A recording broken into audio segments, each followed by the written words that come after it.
Page semi-protected. John F. Kennedy. From Wikipedia, the free encyclopedia. Jump to navigation. Jump to search. JFK, John Kennedy, and Jack Kennedy redirect here.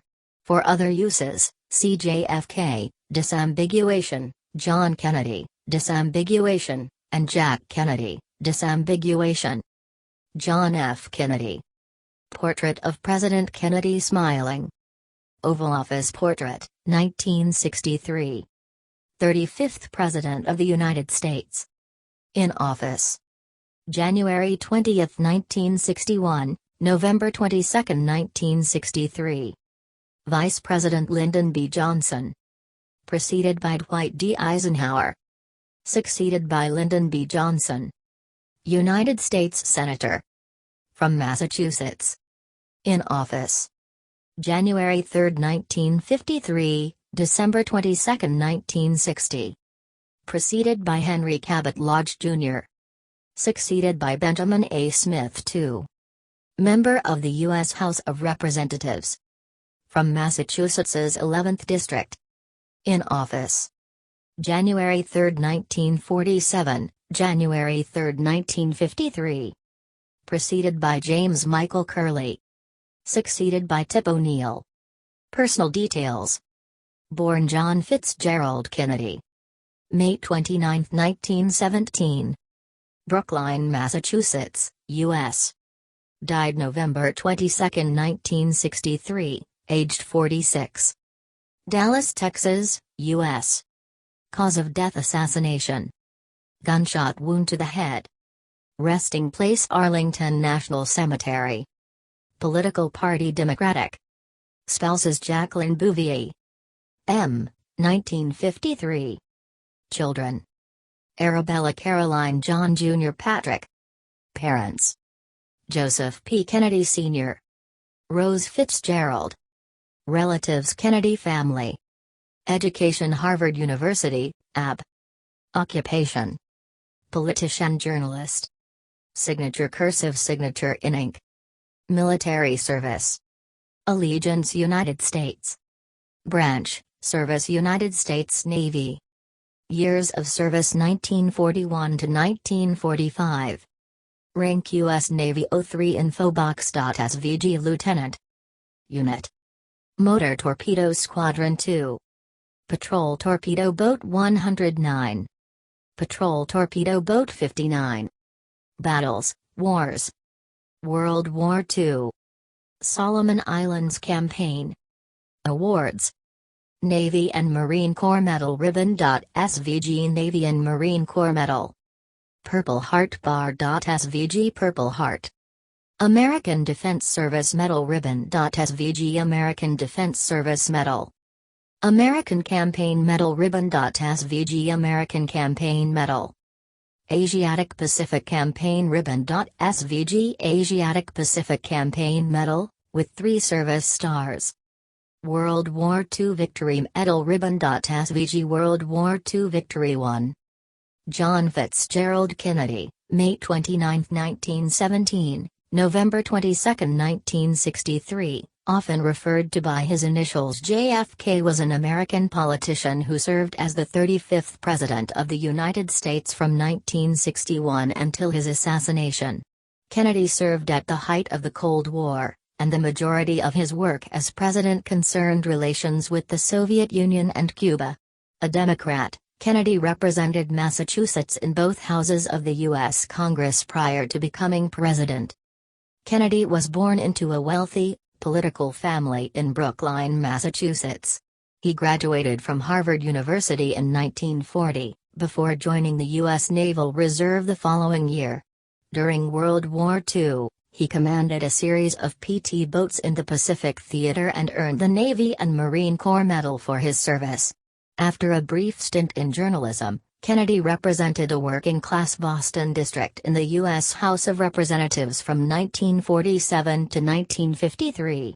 He was subsequently elected to the U.S. Senate and served as the junior senator for Massachusetts from 1953 to 1960.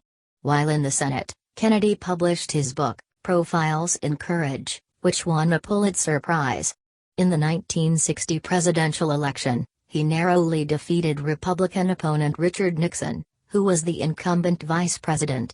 Kennedy's humor, charm, and youth in addition to his father's money and contacts were great assets in the campaign. Kennedy's campaign gained momentum after the first televised presidential debates in American history. Kennedy was the first Catholic elected president. Kennedy's administration included high tensions with communist states in the Cold War. As a result, he increased the number of American military advisors in South Vietnam. The Strategic Hamlet program began in Vietnam during his presidency. In April 1961, he authorized an attempt to overthrow the Cuban government of Fidel Castro in the failed Bay of Pigs invasion. 2. Kennedy authorized the Cuban Project in November 1961. He rejected Operation Northwoods, plans for false flag attacks to gain approval for a war against Cuba, in March 1962. However, his administration continued to plan for an invasion of Cuba in the summer of 1962. 3. The following October, U.S. spy planes discovered Soviet missile bases had been deployed in Cuba. The resulting period of tensions, termed the Cuban Missile Crisis, nearly resulted in the breakout of a global thermonuclear conflict. He also signed the first nuclear weapons treaty in October 1963. Kennedy presided over the establishment of the Peace Corps, Alliance for Progress with Latin America, and the continuation of the Apollo space program with the goal of landing a man on the moon. He also supported the civil rights movement, but was only somewhat successful in passing his New Frontier domestic policies.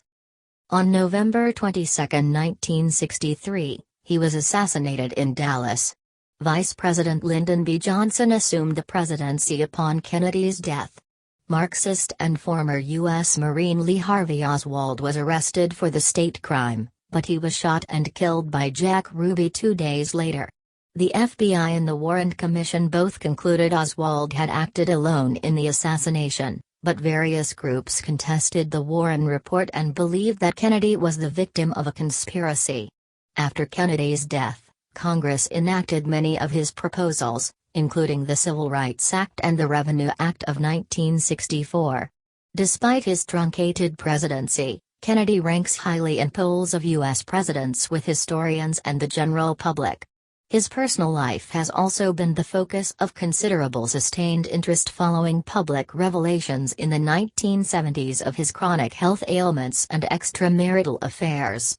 Kennedy was the most recent U.S. president to have been assassinated as well as the most recent U.S. president to die in office. Contents: 1. Early life and education. 2. U.S. Naval Reserve, 1941 to 1945. 2.1 Commanding PT 109. 2.2 Commanding PT 59. 2.3 Military Awards. 3. Journalism. 4. Congressional career, 1947 to 1960. 4.1 House of Representatives, 1947 to 1953. 4.2 Senate, 1953 to 1960. 5. 1960 presidential election. 6. President, 1961 to 1963.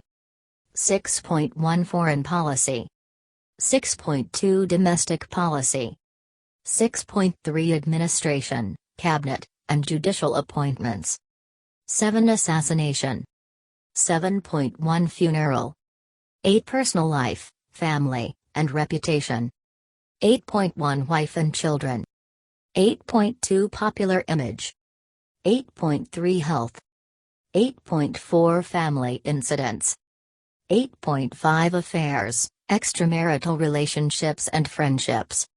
9. Historical evaluations and legacy. 9.1 Effect of assassination. 9.2 Camelot era. 9.3 Presidency. 9.4 Memorials and eponyms. 10 Works. 10.1 Audio. 10.2 Books. 10.3 Video. 11 See also. 11.1 General. 12 Notes. 13 References. 13.1 Citations. 13.2 Works cited. 14 Further reading. 14.1 Primary sources.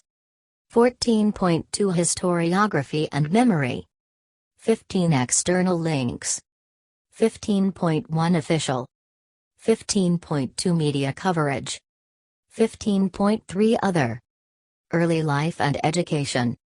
Kennedy's birthplace in Brookline, Massachusetts.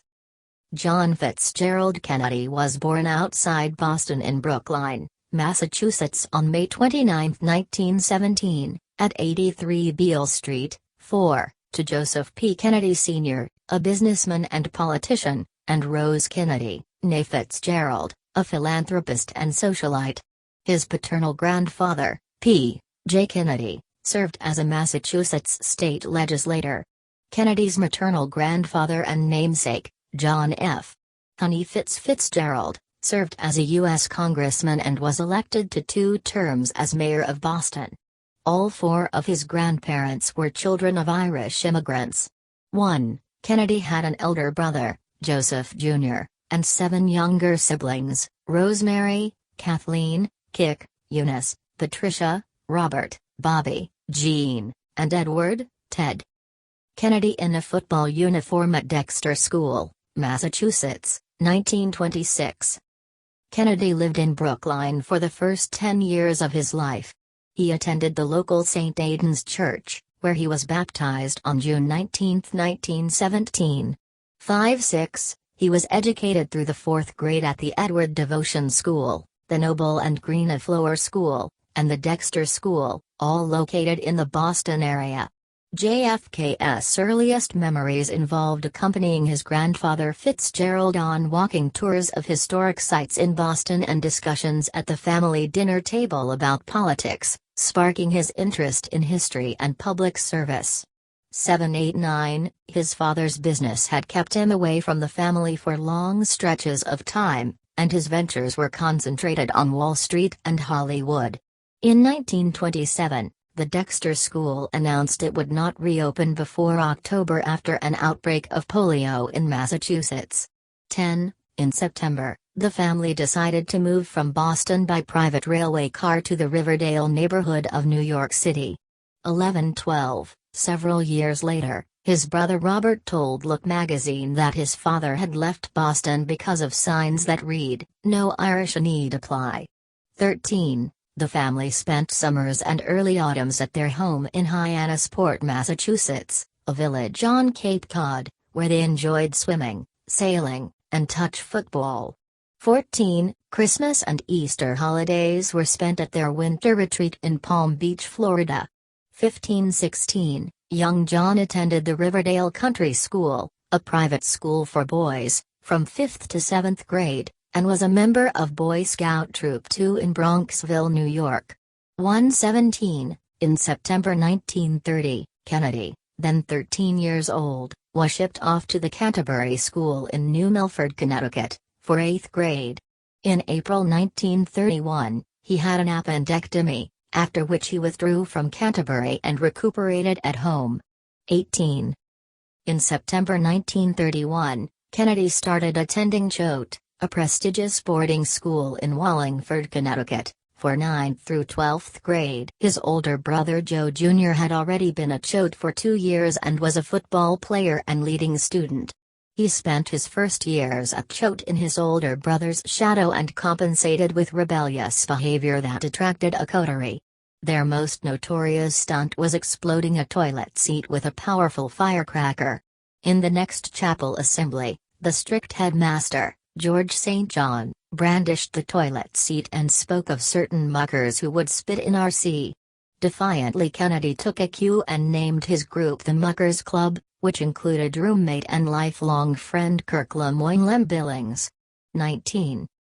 The Kennedy family in Hyannisport, Massachusetts, with JFK at top left in the white shirt, 1931. During his years at Choate, Kennedy was beset by health problems that culminated with his emergency hospitalization in 1934 at Yale New Haven Hospital, where doctors suspected leukemia. 20. In June 1934, He was admitted to the Mayo Clinic in Rochester, Minnesota. The ultimate diagnosis there was colitis.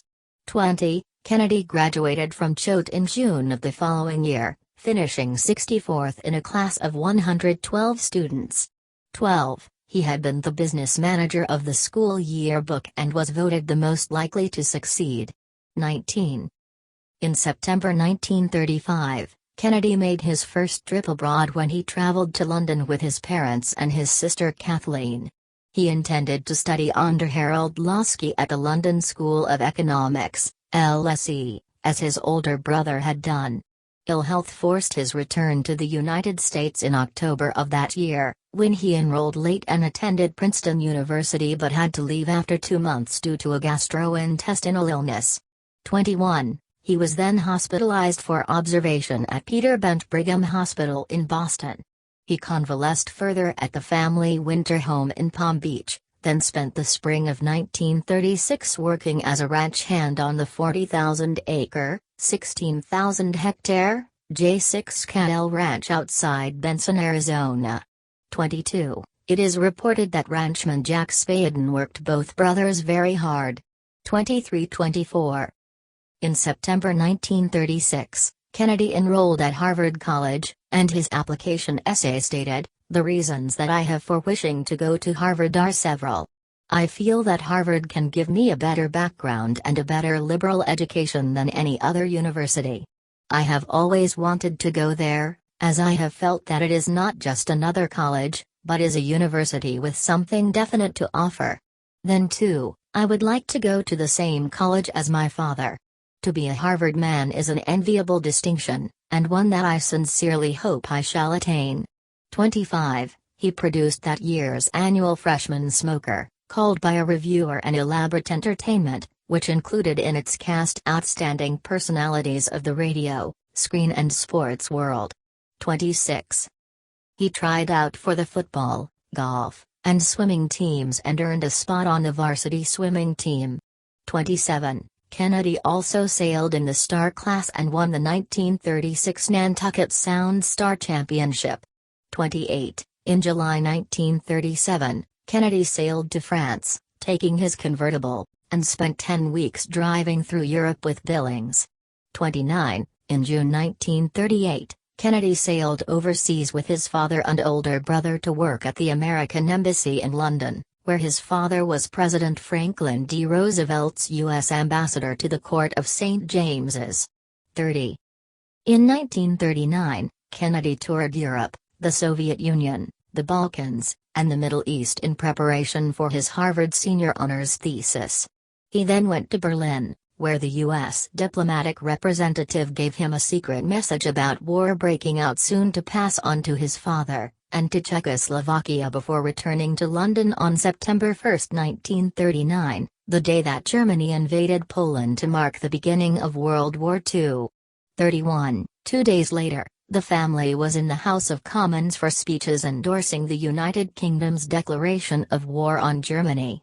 Kennedy was sent as his father's representative to help with arrangements for American survivors of SS Athenia before flying back to the U.S. from Foynes, Ireland, on his first transatlantic flight.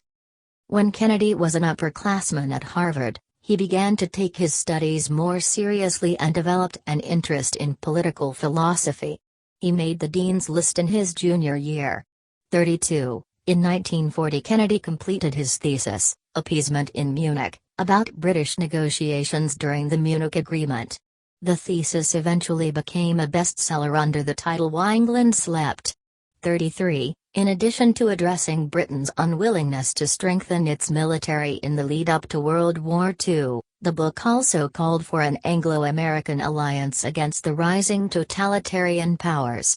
Kennedy became increasingly supportive of U.S. intervention in World War II, and his father's isolationist beliefs resulted in the latter's dismissal as ambassador to the United Kingdom.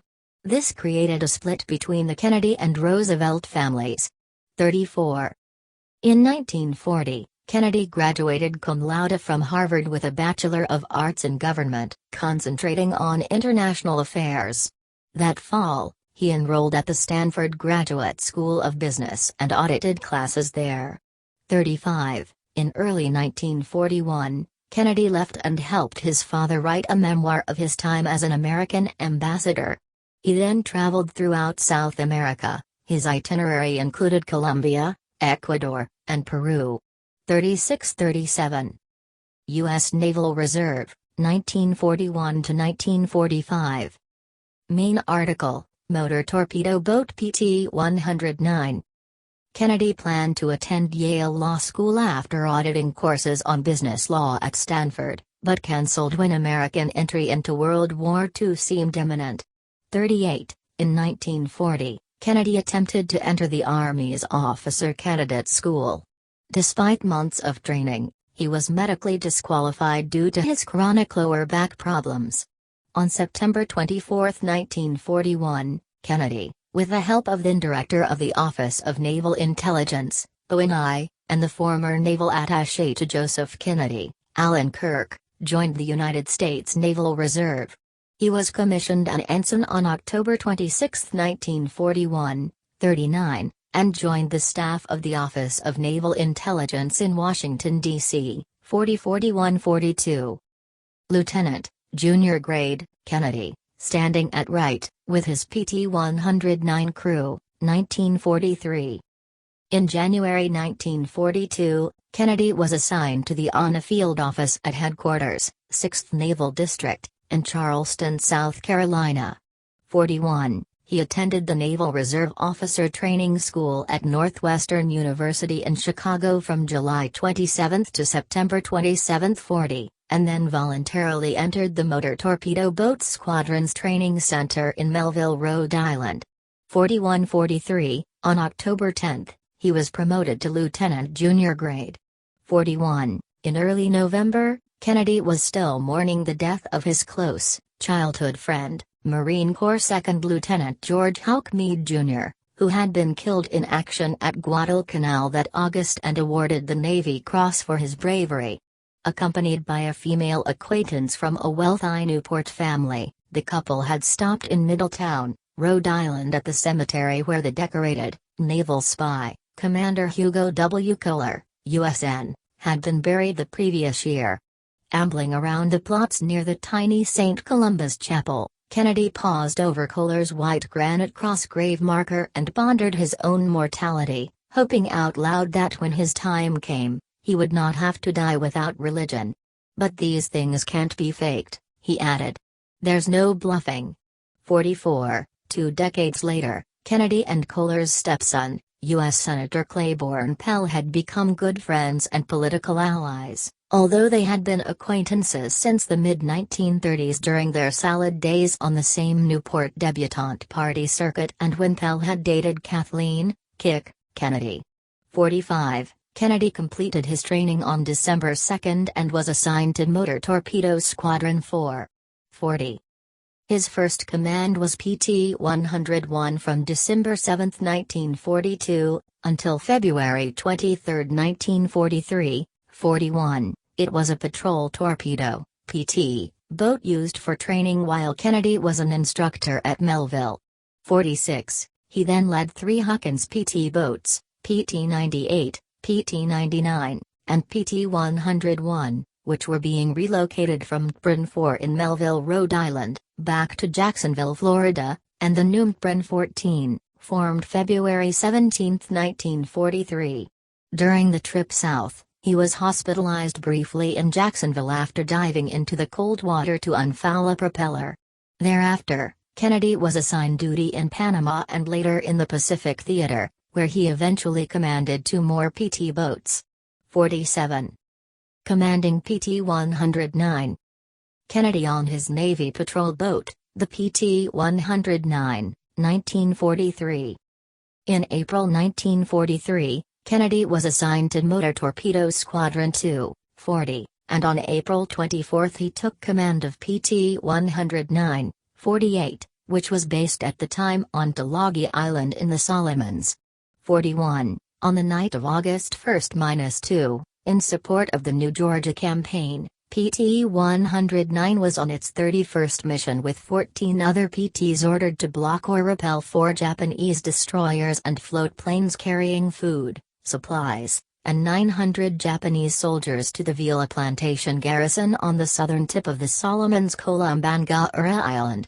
Intelligence had been sent to Kennedy's commander Thomas G. Warfield expecting the arrival of the large Japanese naval force that would pass on the evening of August 1. Of the 24 torpedoes fired that night by 8 of the American PTs, not one hit the Japanese convoy. 49. On that dark and moonless night, Kennedy spotted a Japanese destroyer heading north on its return from the base of Columbangaura around 2 a.m. and attempted to turn to attack, when PT-109 was rammed suddenly at an angle and cut in half by the destroyer Amagiri, killing 2 PT-109 crew members.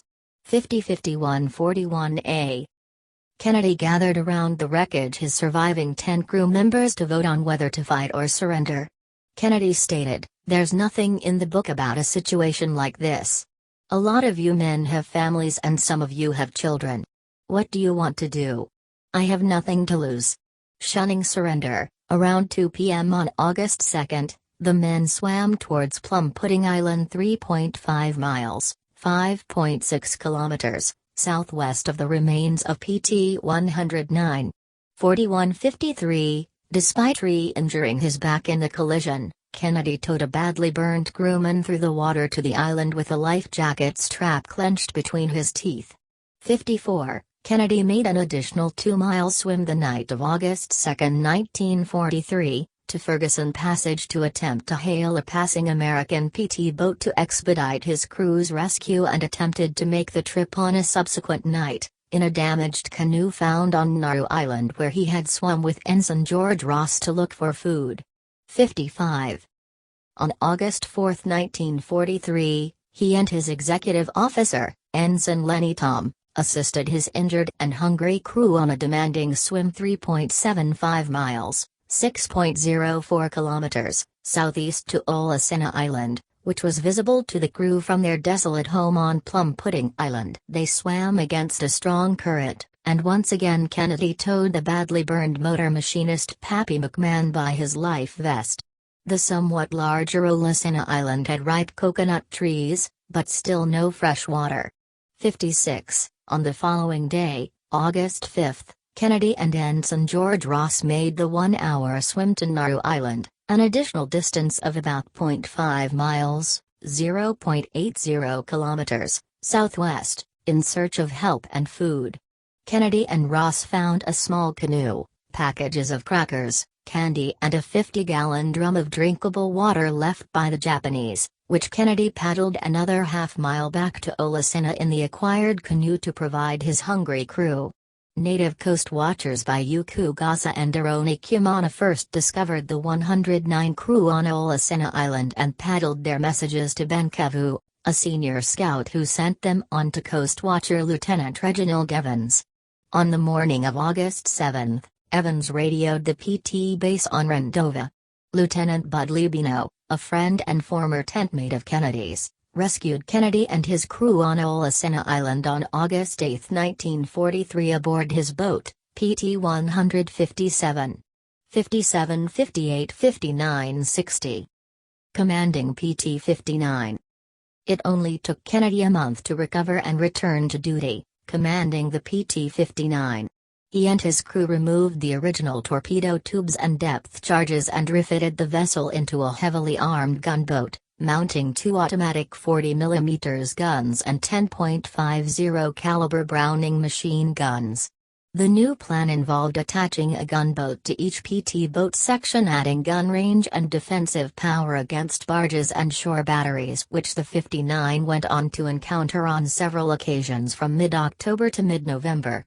61. On October 8, 1943, Kennedy was promoted to full lieutenant.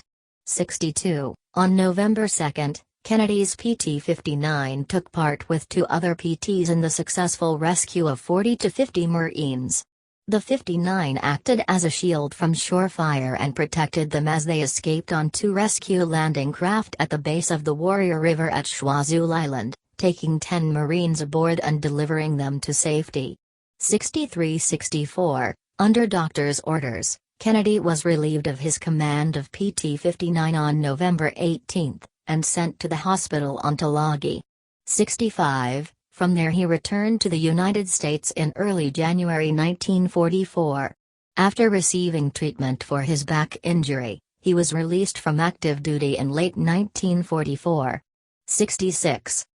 Kennedy was hospitalized at the Chelsea Naval Hospital in Chelsea, Massachusetts from May to December 1944. 40. On June 12, he was presented the Navy and Marine Corps Medal for his heroic actions on August 1-2, 1943, and the Purple Heart Medal for his back injury while on PT 109. 67. Beginning in January 1945, Kennedy spent 3 more months recovering from his back injury at Castle Hot Springs, a resort and temporary military hospital in Arizona.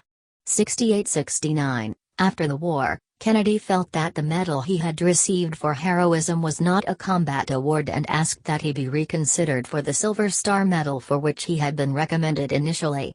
Kennedy's father also requested that his son receive the Silver Star, which is awarded for gallantry in action. On August 12, 1944, Kennedy's older brother, Joe Jr., a Navy pilot, was killed while on a special and hazardous air mission for which he had volunteered.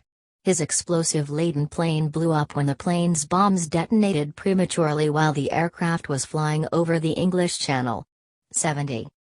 On March 1, 1945, Kennedy retired from the Navy Reserve on physical disability and was honorably discharged with the full rank of lieutenant. 67. When later asked how he became a war hero, Kennedy joked, "It was easy. They cut my PT boat in half." 71. In 1950, the Department of the Navy offered Kennedy a Bronze Star Medal in recognition of his meritorious service, which he declined. 72. Kennedy's 2 original medals are currently on display at the John F. Kennedy Presidential Library and Museum. 73. Military awards. In addition to the various campaign medals received for his war service, Kennedy was awarded the Navy and Marine Corps Medal for his conduct during and after the loss of PT 109, as well as the Purple Heart for being wounded. 1. Bronze Star. Bronze Star. Bronze Star. Navy and Marine Corps Medal. Purple Heart. American Defense Service Medal. American Campaign Medal. Asiatic Pacific Campaign Medal. With 3 stars. World War II Victory Medal. Navy and Marine Corps Medal. Citation. For extremely heroic conduct as commanding officer of Motor Torpedo Boat 109 following the collision and sinking of that vessel in the Pacific War area on August 1-2, 1943. Unmindful of personal danger, Lieutenant, then Lieutenant, junior grade, Kennedy unhesitatingly braved the difficulties and hazards of darkness to direct rescue operations, swimming many hours to secure aid and food after he had succeeded in getting his crew ashore. His outstanding courage, endurance and leadership contributed to the saving of several lives and were in keeping with the highest traditions of the United States Naval Service. James Forrestal, Secretary of the Navy. 74. Journalism. In April 1945, Kennedy's father, who was a friend of William Randolph Hearst, arranged a position for his son as a special correspondent for Hearst newspapers. The assignment kept Kennedy's name in the public eye and exposed him to journalism as a possible career. 75. He worked as a correspondent that May and went to Berlin for a second time. 31. Covering the Potsdam Conference and other events. 76. Congressional career, 1947 to 1960. JFK's elder brother Joe had been the family's political standard-bearer and had been tapped by their father to seek the presidency. Joe's death during the war in 1944 changed that course and the assignment fell to JFK as the second eldest of the Kennedy siblings. 77. House of Representatives, 1947 to 1953. At the urging of Kennedy's father, U.S. Representative James Michael Curley vacated his seat in the strongly Democratic 11th Congressional District of Massachusetts to become mayor of Boston in 1946. Kennedy established his residency at an apartment building on 122 Bowdoin Street across from the Massachusetts State House. 78, with his father financing and running his campaign under the slogan "The New Generation Offers a Leader." 79, Kennedy won the Democratic primary with 42% of the vote, defeating 10 other candidates. 80, his father joked after the campaign, "With the money I spent, I could have elected my chauffeur."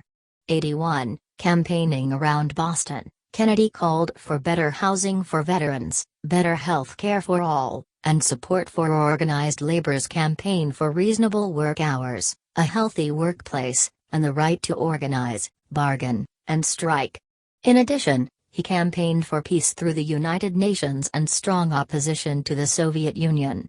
82, though Republicans took control of the House in the 1946 elections, Kennedy defeated his Republican opponent in the general election, taking 73% of the vote. Along with Richard Nixon and Joseph McCarthy, Kennedy was one of several World War II veterans elected to Congress that year. 83. He served in the House for 6 years, joining the influential Education and Labor Committee and the Veterans Affairs Committee. He concentrated his attention on international affairs, supporting the Truman Doctrine as the appropriate response to the emerging Cold War. He also supported public housing and opposed the Labor Management Relations Act of 1947, which restricted the power of labor unions. Though not as vocal and anti-communist as McCarthy, Kennedy supported the Immigration and Nationality Act of 1952, which required communists to register with the government, and he deplored the loss of China. 84. Having served as a Boy Scout during his childhood, Kennedy was active in the Boston Council from 1946 to 1955, as district vice chairman, member of the executive board, vice president, as well as a national council representative. 85-86, almost every weekend that Congress was in session, Kennedy would fly back to Massachusetts to give speeches to veteran, fraternal, and civic groups, while maintaining an index card file on individuals who might be helpful for a future campaign for statewide office. 87, JFK set a goal of speaking in every city and town in Massachusetts prior to 1952. 82. Senate, 1953 to 1960. See also, 1952 United States Senate election in Massachusetts and 1958 United States Senate election in Massachusetts. As early as 1949, Kennedy began preparing to run for the Senate in 1952 against Republican three-term incumbent Henry Cabot Lodge Jr. with the campaign slogan "Kennedy will do more for Massachusetts." 88, Joseph Kennedy again financed his son's candidacy, while John Kennedy's younger brother Robert F. Kennedy emerged as an important member of the campaign as manager. 89, the campaign hosted a series of teas, sponsored by Kennedy's mother and sisters, at hotels and parlors across Massachusetts to reach out to women voters. 1991, in the presidential election, Republican Dwight D. Eisenhower carried Massachusetts by a margin of 208,000 votes, but Kennedy defeated Lodge by 70,000 votes for the Senate seat. 92, the following year, he married Jacqueline Bouvier. 93. Kennedy underwent several spinal operations over the next 2 years. Often absent from the Senate, he was at times critically ill and received Catholic last rites. During his convalescence in 1956, he published Profiles in Courage, a book about U.S. senators who risked their careers for their personal beliefs, for which he won the Pulitzer Prize for Biography in 1957. 94. Rumors that this work was co-written by his close advisor and speechwriter, Ted Sorensen, were confirmed in Sorensen's 2008 autobiography. 95. At the start of his first term, Kennedy focused on Massachusetts-specific issues by sponsoring bills to help the fishing, textile manufacturing, and watchmaking industries. 96. In 1954, Senator Kennedy voted in favor of the St. Lawrence Seaway, which would connect the Great Lakes to the Atlantic Ocean, Despite opposition from Massachusetts politicians who argued that the project would cripple New England's shipping industry, including the Port of Boston. 97, 3 years later, Kennedy chaired a special committee to select the 5 greatest U.S. senators in history so their portraits could decorate the Senate reception room. 98, that same year, Kennedy joined the Senate Labor Rackets Committee with his brother Robert, who was chief counsel, to investigate crime infiltration of labor unions. 99, in 1958, Kennedy introduced Bill S. 3974, which became the first major labor relations bill to pass either house since the Taft-Hartley Act of 1947. The bill dealt largely with the control of union abuses exposed by the McClellan Committee but did not incorporate tough Taft-Hartley amendments requested by President Eisenhower. It survived Senate floor attempts to include Taft-Hartley amendments and gained passage but was rejected by the House. 100. Kennedy endorsing Adlai Stevenson II for the presidential nomination at the 1956 Democratic National Convention in Chicago. At the 1956 Democratic National Convention, Kennedy gave the nominating speech for the party's presidential nominee, Adlai Stevenson II. 101. Stevenson let the convention select the vice presidential nominee. Kennedy finished second in the balloting, losing to Senator Estes Kefauver of Tennessee but receiving national exposure as a result. 102. A matter demanding Kennedy's attention in the Senate was President Eisenhower's bill for the Civil Rights Act of 1957. 103. Kennedy cast a procedural vote against it, and this was considered by some to be an appeasement of Southern Democratic opponents of the bill. 103. Kennedy did vote for Title III of the Act, which would have given the Attorney General powers to enjoin, but Majority Leader Lyndon B. Johnson agreed to let the provision die as a compromise measure. 104. Kennedy also voted for Title IV, termed the Jury Trial Amendment. Many civil rights advocates at the time criticized that vote as one which would weaken the act. 105. A final compromise bill, which Kennedy supported, was passed in September 1957. 106. He proposed on July 2, 1957, that the U.S. support Algeria's effort to gain independence from France. 107. The following year, Kennedy authored A Nation of Immigrants, later published in 1964, which analyzed the importance of immigration in the country's history as well as proposals to re-evaluate immigration law. 108. Results of the 1958 U.S. Senate election in Massachusetts. Kennedy's margin of victory of 874,608 votes was the largest in Massachusetts political history. 109-110. In 1958, Kennedy was re-elected to a second term in the Senate, defeating Republican opponent, Boston lawyer Vincent J. Celeste, by a margin of 874,608 votes, the largest margin in the history of Massachusetts politics. 92. It was during his re-election campaign that Kennedy's press secretary at the time, Robert E. Thompson, put together a film entitled The U.S. Senator John F. Kennedy Story, which exhibited a day in the life of the senator and showcased his family life as well as the inner workings of his office to solve Massachusetts-related issues. It was the most comprehensive film produced about Kennedy up to that time. 111. In the aftermath of his re-election, Kennedy began preparing to run for president by traveling throughout the U.S. with the aim of building his candidacy for 1960. 112-99. When it came to conservation, Kennedy, a Massachusetts Audubon Society supporter, wanted to make sure that the shorelines of Cape Cod remained unsullied by future industrialization. On September 3, 1959, Kennedy co-sponsored the Cape Cod National Seashore Bill with his Republican colleague Senator Leverett Saltonstall. 113. Kennedy's father was a strong supporter and friend of Senator Joseph McCarthy. Additionally, Bobby Kennedy worked for McCarthy's subcommittee, and McCarthy dated Kennedy's sister Patricia. Kennedy told historian Arthur M. Schlesinger Jr., "Hell, half my voters, particularly Catholics, in Massachusetts look on McCarthy as a hero.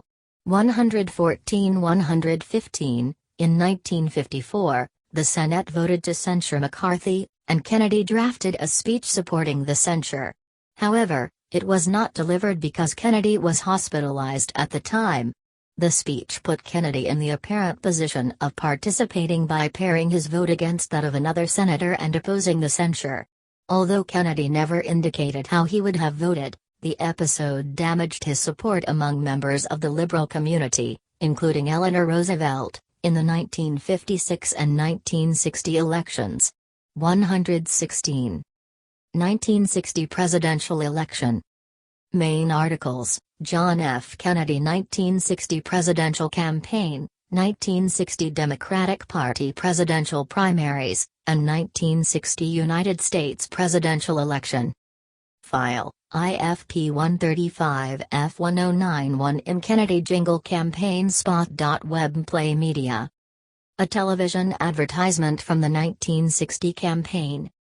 On December 17, 1959, a letter from Kennedy's staff which was to be sent to active and influential Democrats was leaked stating that he would announce his presidential campaign on January 2, 1960. 117. On January 2, 1960, Kennedy announced his candidacy for the Democratic presidential nomination. Though some questioned Kennedy's age and experience, his charisma and eloquence earned him numerous supporters. Many Americans held anti-Catholic attitudes, but Kennedy's vocal support of the separation of church and state helped diffuse the situation. His religion also helped him win a devoted following among many Catholic voters. Kennedy faced several potential challengers for the Democratic nomination, including Senate Majority Leader Lyndon B. Johnson, Adlai Stevenson II, and Senator Hubert Humphrey. 118. Kennedy's presidential campaign was a family affair, funded by his father and with his younger brother Robert, acting as his campaign manager. John preferred Ivy League policy advisors, but unlike his father, he enjoyed the give and take of Massachusetts politics and built a largely Irish team of campaigners, headed by Larry O'Brien and Kenneth O'Donnell. Kennedy traveled extensively to build his support among Democratic elites and voters. At the time, party officials controlled most of the delegates, but several states also held primaries, and Kennedy sought to win several primaries to boost his chances of winning the nomination. In his first major test, Kennedy won the Wisconsin primary, effectively ending Humphrey's hopes of winning the presidency. Nonetheless, Kennedy and Humphrey faced each other in a competitive West Virginia primary in which Kennedy could not benefit from a Catholic bloc, as he had in Wisconsin. Kennedy won the West Virginia primary, impressing many in the party, but at the start of the 1960 Democratic National Convention, it was unclear as to whether he would win the nomination. 118. When Kennedy entered the convention, he had the most delegates, but not enough to ensure that he would win the nomination. Stevenson, the 1952 and 1956 presidential nominee, remained very popular in the party, while Johnson also hoped to win the nomination with the support from party leaders. Kennedy's candidacy also faced opposition from former President Harry S. Truman, who was concerned about Kennedy's lack of experience. Kennedy knew that a second ballot could give the nomination to Johnson or someone else, and his well-organized campaign was able to earn the support of just enough delegates to win the presidential nomination on the first ballot. 119. Kennedy ignored the opposition of his brother, who wanted him to choose Labor leader Walter Reuther, 120, and other liberal supporters when he chose Johnson as his vice presidential nominee. He believed that the Texas senator could help him win support from the South. 121. The choice infuriated many in labor. AFL-CIO President George Meany called Johnson the arch-foe of labor, while Illinois AFL-CIO President Reuben Soderstrom asserted Kennedy had made chumps out of leaders of the American labor movement. 122-123, in accepting the presidential nomination, Kennedy gave his well-known New Frontier speech, saying, For the problems are not all solved and the battles are not all won, and we stand today on the edge of a new frontier, but the new frontier of which I speak is not a set of promises, it is a set of challenges. It sums up not what I intend to offer the American people, but what I intend to ask of them. 124. At the start of the fall general election campaign, the Republican nominee and incumbent Vice President Richard Nixon held a 6-point lead in the polls. 125 major issues included how to get the economy moving again, Kennedy's Roman Catholicism, the Cuban Revolution, and whether the space and missile programs of the Soviet Union had surpassed those of the U.S. to address fears that his being Catholic would impact his decision-making. He famously told the Greater Houston Ministerial Association on September 12, 1960, "I am not the Catholic candidate for president. I am the Democratic Party candidate for president who also happens to be a Catholic. I do not speak for my church on public matters, and the church does not speak for me." 126. Kennedy questioned rhetorically whether 1/4 of Americans were relegated to second-class citizenship just because they were Catholic, and once stated that, "No one asked me my religion, serving the Navy, in the South Pacific." 127. Despite Kennedy's efforts to quell anti-Catholic concerns and similar statements by high-profile Protestant figures, religious bigotry would dog the Democratic candidate through the end of the campaign. His score among white Protestants would ultimately be lower than Adlai Stevenson's in 1956, though Stevenson lost his election. Some Catholic leaders also expressed reservations about Kennedy, but the vast majority of laypeople rallied to him. 128, 129, 130. Kennedy and Richard Nixon participate in the nation's first televised presidential debate, Washington, D.C., 1960. Between September and October, Kennedy squared off against Nixon in the first televised presidential debates in U.S. history. During these programs, Nixon had an injured leg, 5 o'clock shadow, and was perspiring, making him look tense and uncomfortable. Conversely, Kennedy wore makeup and appeared relaxed, which helped the large television audience to view him as the winner. On average, radio listeners thought that Nixon had won or that the debates were a draw. 131. The debates are now considered a milestone in American political history, the point at which the medium of television began to play a dominant role in politics. 94. Kennedy's campaign gained momentum after the first debate, and he pulled slightly ahead of Nixon in most polls. On Election Day, Kennedy defeated Nixon in one of the closest presidential elections of the 20th century. In the national popular vote, by most accounts, Kennedy led Nixon by just 0.2%, 49.7% to 49.5%, while in the Electoral College, he won 303 votes to Nixon's 219, 269 were needed to win. 132. 14 electors from Mississippi and Alabama refused to support Kennedy because of his support for the civil rights movement. They voted for Senator Harry F. Byrd of Virginia, as did an elector from Oklahoma. 132. Kennedy became the youngest person, 43, ever elected to the presidency, though Theodore Roosevelt was a year younger at 42 when he automatically assumed the office after the assassination of William McKinley in 1901. 133. President, 1961 to 1963. Main article, Presidency of John F. Kennedy. For a chronological guide to this subject, see Timeline of the John F. Kennedy Presidency.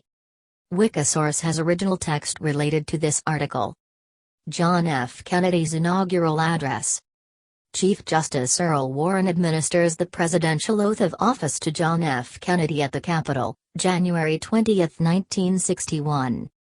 John F. Kennedy was sworn in as the 35th president at noon on January 20, 1961.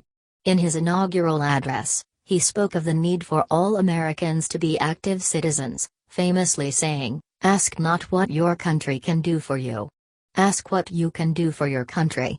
He asked the nations of the world to join together to fight what he called the common enemies of man: tyranny, poverty, disease, and war itself.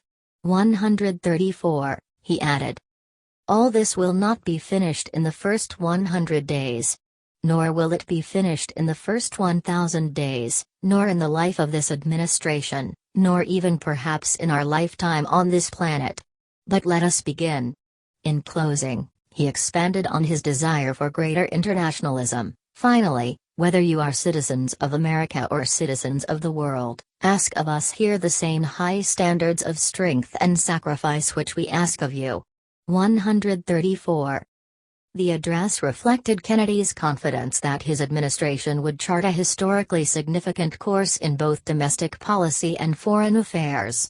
The contrast between this optimistic vision and the pressures of managing daily political realities at home and abroad would be one of the main tensions running through the early years of his administration. 135. Former President Dwight D. Eisenhower meets with President John F. Kennedy at Camp David.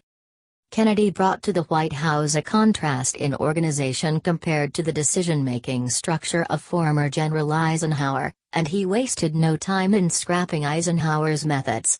136. Kennedy preferred the organizational structure of a wheel with all the spokes leading to the president.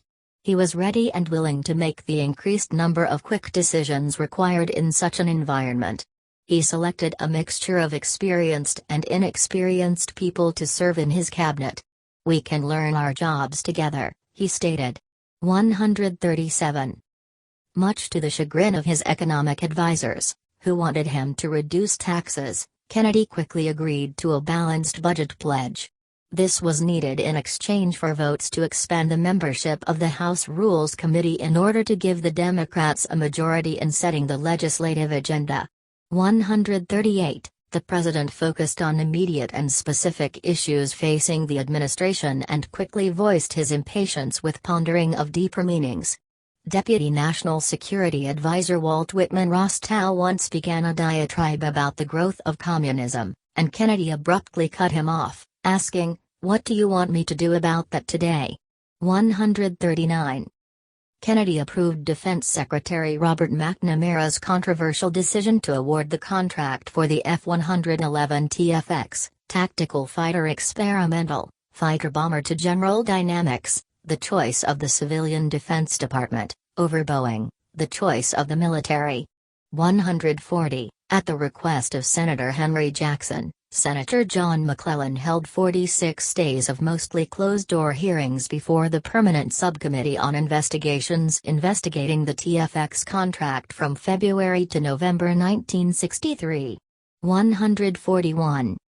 During the summer of 1962, Kennedy had a secret taping system set up in the White House, most likely to aid his future memoir. It recorded many conversations with Kennedy and his cabinet members, including those in relation to the Cuban Missile Crisis. 142. Foreign Policy. Main article, Foreign Policy of the John F. Kennedy Administration. Foreign trips of John F. Kennedy during his presidency. President Kennedy's foreign policy was dominated by American confrontations with the Soviet Union, manifested by proxy contests in the early stage of the Cold War. In 1961 he anxiously anticipated a summit with Soviet Premier Nikita Khrushchev. He started off on the wrong foot by reacting aggressively to a routine Khrushchev speech on Cold War confrontation in early 1961. The speech was intended for domestic audiences in the Soviet Union, but Kennedy interpreted it as a personal challenge.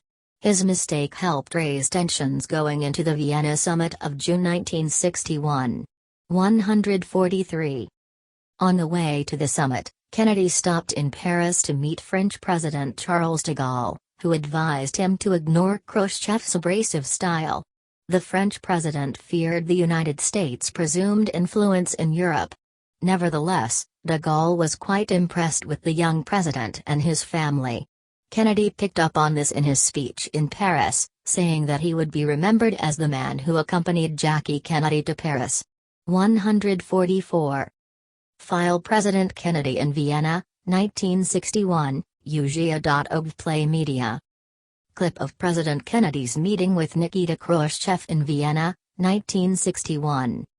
On June 4, 1961, the president met with Khrushchev in Vienna and left the meetings angry and disappointed that he had allowed the premier to bully him, despite the warnings he had received. Khrushchev, for his part, was impressed with the president's intelligence but thought him weak. Kennedy did succeed in conveying the bottom line to Khrushchev on the most sensitive issue before them, a proposed treaty between Moscow and East Berlin. He made it clear that any treaty interfering with U.S. access rights in West Berlin would be regarded as an act of war.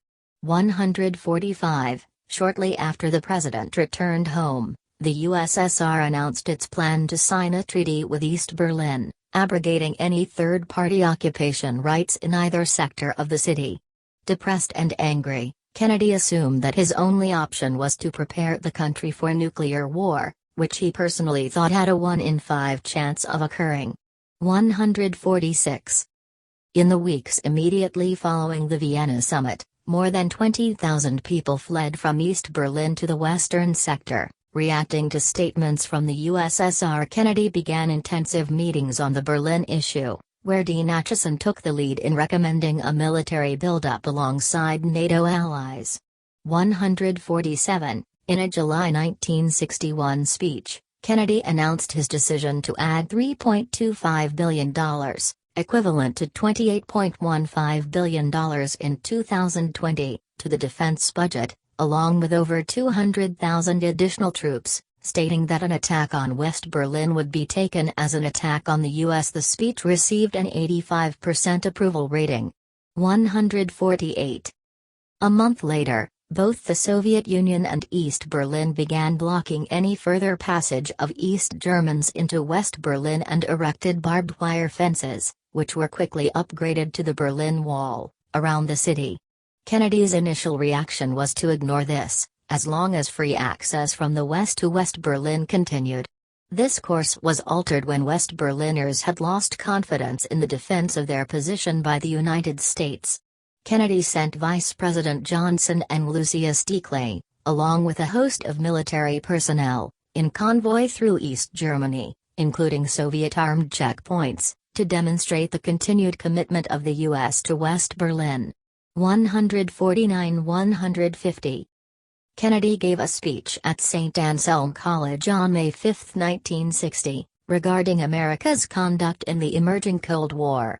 His address detailed how he felt American foreign policy should be conducted towards African nations,